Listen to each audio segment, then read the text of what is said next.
All right, let's talk about capital investment decisions. So capital budgeting is the process of making capital investments.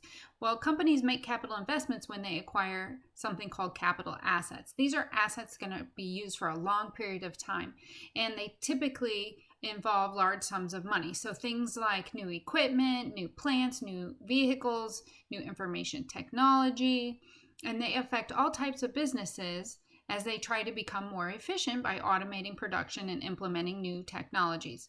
So how do managers decide whether these expansions in plant and equipment will be good investments? And they use something called capital budgeting analysis. So capital budgeting analysis can be used for any decision that involves an outlay of cash now in order to obtain some future return.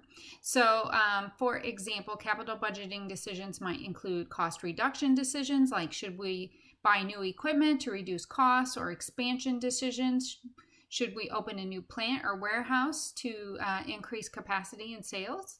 How about equipment selection decisions? So which of the available machines that we should purchase? Should we lease or buy? And should we replace old equipment now or later? Now, there's several popular methods for capital budgeting analysis. And the first two methods that we have here, payback and accounting rate of return, are fairly quick and easy to calculate and work well for investments that have a relatively short lifespan. And the payback is usually only a couple of years. So the output or the outflow of cash is not as significant. Things like computers and software, that might be a good example there. Management often uses the payback period and accounting rate of return to screen potential investments from those that are less desirable. So payback period provides management with valuable information on how fast the cash invested will be couped, and accounting rate of return shows the effect of the investment on the company's accrual-based income. However, these two methods are inadequate if the capital investments have a longer lifespan. Now, the last two methods that you see here, net present value and internal rate of return, factor in the time value of money. So they're going to be more appropriate for longer term capital investments. And management often uses a combination of methods to make final capital investment decisions. Now, as we know by now, generally accepted accounting principles are based on accrual accounting income, but capital budgeting focuses on cash flows. So the desirability of a capital asset depends on its ability to generate net cash inflows. That means inflows in excess of the outflows over the asset's useful life. So recall that operating income is based on accrual accounting, which contains non-cash expenses like depreciation and bad debt expense. The capital investment's net cash inflows, therefore, will differ from operating income. And of the four capital budgeting methods that we are going to talk about, only the accounting rate of return method uses accrual basis accounting income. Cash inflows include future cash revenue generated from the investment, any future savings in ongoing cash operating assets resulting from the investment, and any future residual value of the asset. To determine the investment's net cash inflows, the inflows are netted against the investment's cash outflows, such as the investment's ongoing cash operating costs, refurbishment, repairment, maintenance costs, and also we have to take into account the initial investment itself, which is usually a significant cash outflow. So the projected net cash inflows are given typically for us, and in reality, much of the capital investment analysis revolves around projecting these figures as accurately as possible. So capital budgeting is not an exact science, although the calculations for these methods may appear to be rather precise. Remember, they're based on predictions about an uncertain future. So we're predicting the unknown, essentially. And the predictions must consider many unknown factors like consumer preferences, competition, government regulations. And the farther into the future that we have to make a decision, the more likely the actual results will differ from the predictions.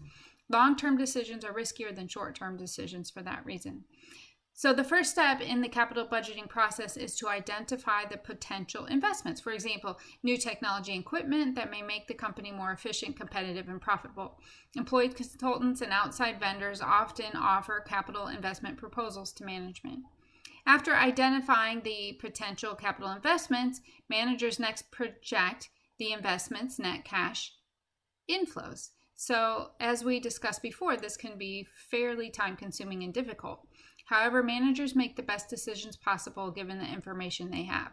Now, the third step that we have here is to analyze the investments using one or more of the methods listed previously, which would be the payback period, accounting rate of return, net present value, or internal rate of return.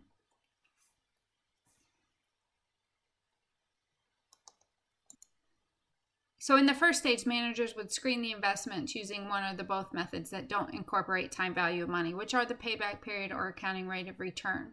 Those methods quickly weed out undesirable investments. Then we have potential investments that pass the initial test, go on to a second stage analysis, and in that second stage, managers will further analyze the potential investments using the net present value or internal rate of return method. Because these methods consider the time value of money, they're more accurate about the investment's potential profitability. So because each method evaluates the potential investment from a different angle, some companies use all four to get the most complete picture about their investment.